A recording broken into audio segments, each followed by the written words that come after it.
A child who was a big fan. I didn't know it was a big church.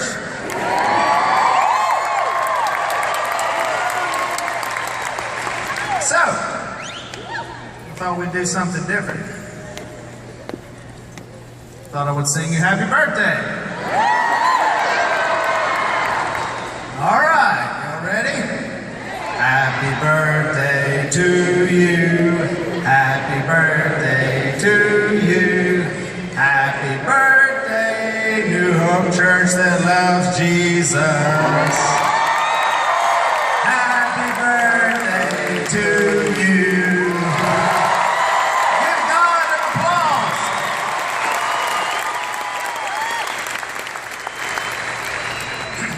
I just want to say I sang at the Toyota Center. Put that on my resume.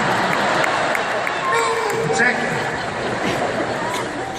So we just did a Christmas album called Duck the Halls, and we were nominated for Country Album of the Year at Billboard Awards. Thank you very much. Still cracks us up. So you know we're not really, well, we're not professional singers, and so I remember I sang my part, and Dad was up there in the studio, and you know Dad, he kind of says whatever he feels.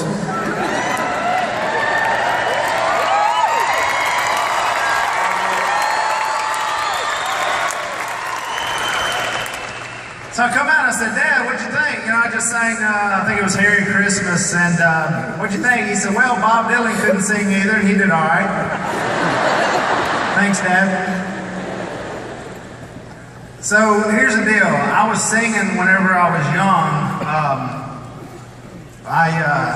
I was selling candy to make money because we weren't always like we are now. So we actually grew up really poor. And so as a way to get some money, I was selling candy. Somebody brought my dad a case of Hubba Bubba bubble gum. And so I've got this gum, and I sold it for 50 cents a piece. Well, I am rolling with this gum. So I went to Mom. I said, Mom, I need more candy. Well, you got to take me to the store. We got to buy candy. We got to buy gum. I mean, everything went out of my locker. I had candy in my locker. I'm dealing at the end of the hallway. Business is good in 5th grade for old Willie Robertson, all right? I was like Red on Shawshank Redemption. I was a man who could get stuff and sell stuff. Well, everything was going great until the principal called me into his office. He said, Willie, are you selling candy and gum out of your locker? I said, yes, sir. Is that a problem? He said, well, I met with a concession stand and their sales are down and I got to shut you down. I went, oh man, I was making so much money. So as a way to make some extra money, I thought I would sing. I would sing on the school bus. And so I came up with something, I thought it was genius. It was called the human jukebox. And so you'd put a quarter under my arm, I would drop it into my pocket, and I would put it in my pocket, simulating a jukebox. And I would sing. Mostly the songs that I knew by heart were the 8-track tapes my oldest brother Alan had. So the song that they liked the most was a song called Jukebox Hero by Foreigner. That was cool. I know it's Sunday morning, but would anybody like to hear a little version of Jukebox Hero? You sound like the kids on my school bus. Tim, you got a quarter? No, this will be free. This will be free. So I pop up on the back of the bus. Now look, I see a lot of kids in here. So here's the deal, kids. If you're going to be the human jukebox and do this, you've got to be the instruments, the singing, you got to do all of it, all right? You got to give the people their money's worth. So I get up on there, so it went something like this. Boom, boom, boom, boom, boom, boom, boom, boom, boom. Standing in the boom, boom, boom, with his head hung, boom, boom, boom, boom. Couldn't get him, boom, boom, boom. It was a sold-out show. What do you think? That's about a nickel's worth.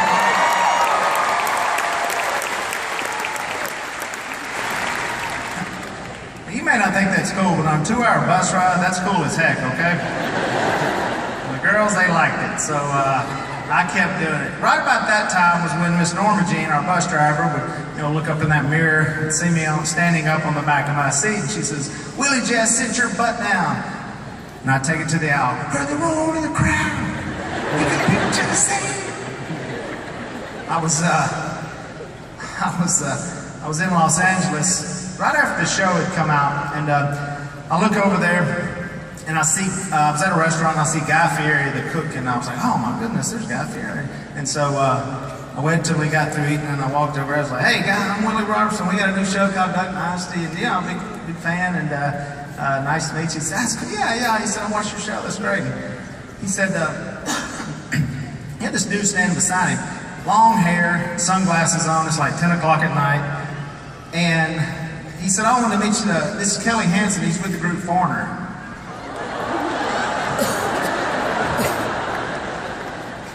I went into what I see some people do when they meet me. It's like, "Oh, hey, oh, Foreigner, huh?"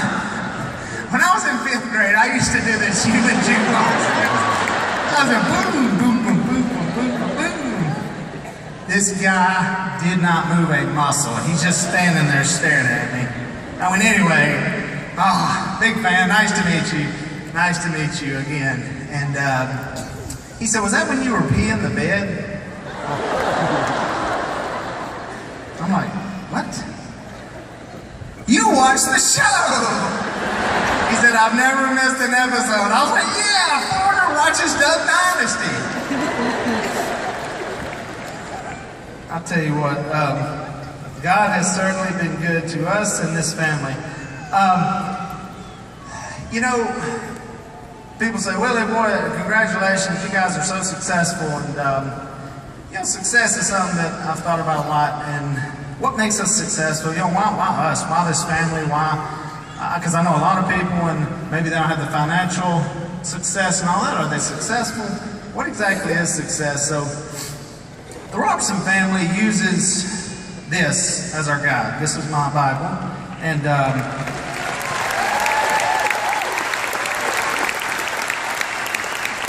we study that. We've studied that all our life, and we use that as our guide. And so we read it. And so when we have problems or whatever comes up, I go to this. And I don't necessarily listen to what others say, and I enjoy reading books and all that. But there's something about the Bible that tells us what we need to do. So I was reading in there about Joseph. Here's the deal with Joseph. Joseph had a vision that he was going to be in charge of everything, all right? His brothers didn't like that idea. Joseph, I feel your pain. Exactly what you're going through. So he ends up, all these horrible things happen. They take his coat, throw him in a hole, plot to kill him. I mean, I thought it was hard to get my brothers to build duck calls. It could be worse, all right? It could be worse when you're in charge. So Joseph ends up, after all he went through, he ends up getting this great job for this dude named Potiphar. And it's very interesting when you read this and think about success. It says, "The Lord was with Joseph, and he prospered, and he lived in the house of the Egyptian master. When his master saw that the Lord was with him, and that the Lord gave him success." You know where success comes from? It comes from being with the Lord. That's where it comes from. It's not about how famous you are, how much money you are. It comes from being with the Lord. So as the story goes, Potiphar's wife takes a liking to him. And he has to literally leave her coat in his hand and take off. He is falsely accused, and he ends up being thrown in prison. Now, if I'm him, I'm going, so much for success, huh? You try to do the right thing, and here we go. He doesn't complain. He stays with the Lord. That verse I read you was at the beginning of that chapter. After he's thrown in prison and all that, listen how it ends up. The warden paid no attention to anything under Joseph's care because the Lord was with Joseph and gave him success in what he did. Here again, he's successful. I think success has a lot to do with your attitude about what is success and what's not success. Because I've never been to prison, but I'm assuming if you're in charge of everything in prison, it's the best place that you could be in prison. The man was successful. Now the Robertsons, we're kind of the same way when it comes to success. What we view as success. You know when we thought we were super successful? When we could go to work with a full beard, our hair long, and showering was optional, that was success.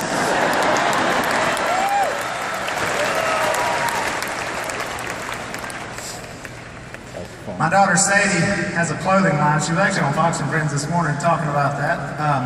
I missed it. I was en route here, so I'll watch it when I get home. But she's got this new clothing line with prom dresses. And you know what we did? We added more material to the dress. Success.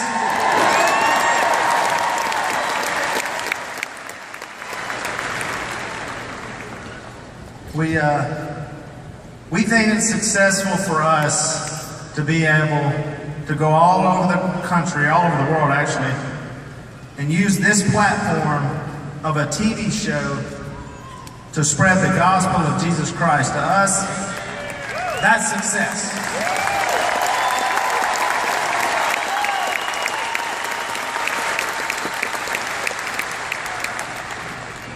We think it's successful that God has used this show to put, last year was over 100 million people that watched this show. Now it's all over the world in all kinds of different languages. Good luck for the guy translating Psy, okay? I'd be like that job. But guess what is invited into the homes every week all over the world now? At the end of that show, giving a prayer, giving God the glory, and to us, that's a success. What God did.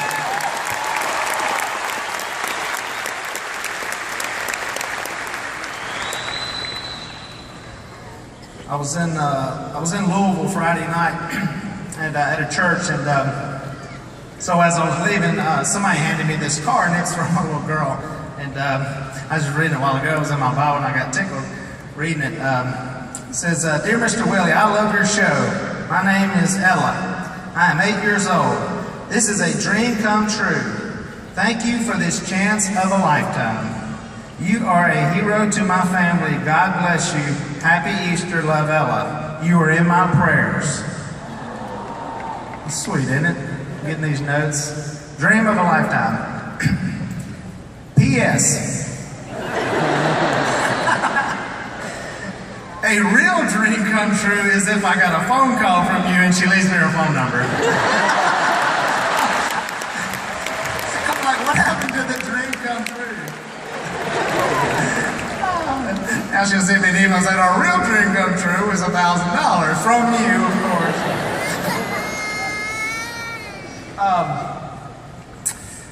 Let me tell you about another guy. Let me tell you about John the Baptist. Matthew chapter 3.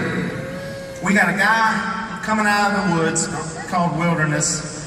He looks really weird. He eats weird stuff, and he's pointing people to Jesus. Sounds familiar. We have a strange crew coming out of the swamp who eat weird things, who talk funny, and point people to Jesus. So here's the deal. Thinking about success and thinking about our lives and thinking about John the Baptist. If you go back to Isaiah, John the Baptist is talked about. Isaiah 40 says something, I love this. It says he was a highway for God. A highway for God. So hundreds of years before John the Baptist got here, God knew John the Baptist was coming. He had it all planned out on how this was going to happen. So then when I think about us and my family, and I think, God knew He used us at this point in our lives to point people towards Him. Because if you would have told me that we were going to get a prayer at the end of a show, we were going to get all this, it was going to go right through Hollywood, I'd have said, there's no way. There's no way the executives will even let that happen. And then I forget who we're dealing with. You're dealing with God, who says, hey, you get out of the way, you point people to me, and I'll make some things happen, just like what's happened right here at this church.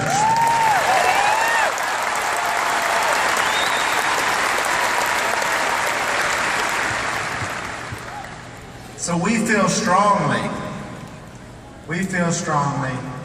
that God has prepared us to do this right now. Now here's the deal. I'm no better than anybody in this room, all right? No better than you. I may be more recognized than you, but I'm no better than you. God uses all of us. And I want you to think about, what's God got in plan for you? What's He got in store for you? What are you doing here? What is your life all about? Is it to do what the world says to be successful? Because the world, people would look at me, now before anybody knew who I was, they would look at me, roll their eyes and go, huh, look at this guy. It wasn't too long ago, I was mistaken for a homeless person. I wasn't joking.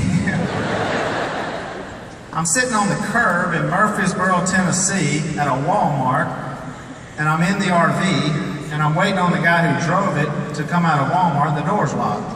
And I'm just sitting there on the curb. And this guy drives up. He looks at me. He said, are you okay? And I was drinking a cup of coffee. I said, yeah, I'm fine. He said, do you need anything?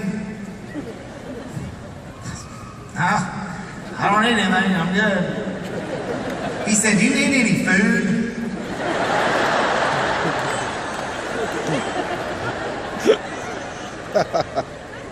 I got that down, all right? I said, no, then it hit me. Oh, he thinks, okay, I get it. Okay, yeah.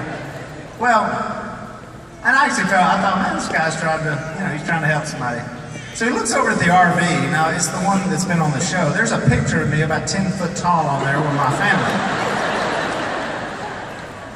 He looks at it, he looks back, he looks at it, he goes, is that you on the side of that RV? I said, yeah, I'm just waiting on my driver. He said, I guess you are okay. I said, I'm doing all right, buddy. Thank you, then. I gotta tell you one more. Now, all right, so now nobody thinks I'm homeless anymore. But the other night, I got stuck in Houston on a flight that got delayed, yeah. And so I come downtown to stay, and so I was in a cab. It was me and John Luke, right?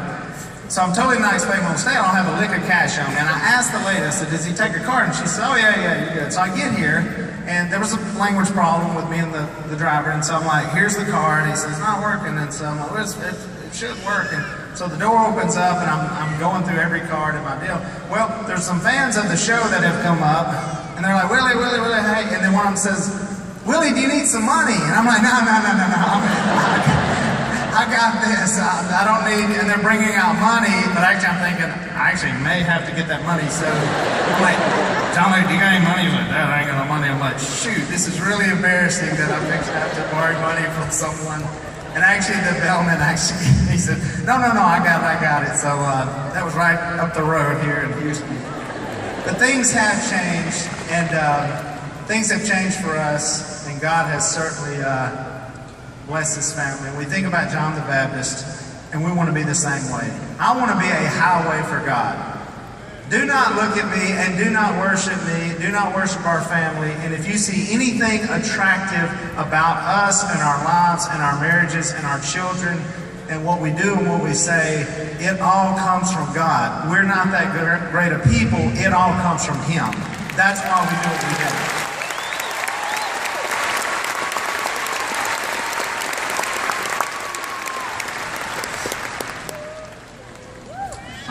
This spring has killed me. Let me tell you about the last guy. So as a man who does a lot of TV shows, and I've done them for a long time, and so I know a lot about the process. And not only with Doug Dynasty, we have a show called Buck Commander that's on Outdoor Channel, And we actually make that show and edit it and do everything.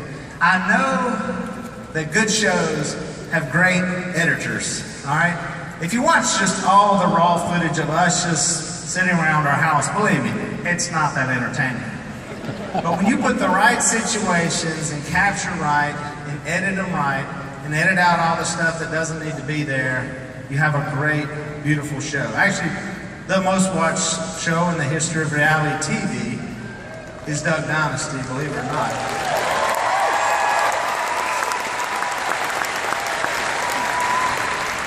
Last person I want to tell you about is Jesus himself, all right? And Jesus has a lot of names and a lot of things that he's called, the healer and the physician. I always think of Jesus as the great editor of our lives. Because what he does is he takes your life and he edits out the stuff that's ugly, that's embarrassing, that's sinful, and he takes it and it's just gone, magically gone through him, through his blood, and takes it away. And what he does is, when you see your life in him, you see this beautiful story, you see all the positive things, you see great marriages, great kids, you see service and worship, all those things, and he takes away all the things that shouldn't be there. And you say, well, he's done this over and over and over with people in the Bible. These aren't perfect people. These people were not even that attractive. They were not good people. They were murderers, adulterers. You look at the life of David. You look at the life of Peter, Paul. He even edited his name. He was Saul. He changes all those stories to where now we literally are memorizing what they said, studying their lives to make our lives better. And you don't think he can do that with you? Of course he can. That's what he's done with our lives. Our lives weren't always great. My dad was a terrible guy. Terrible. Terrible father. Terrible husband. He was as worldly as they come. As passionate as he is about his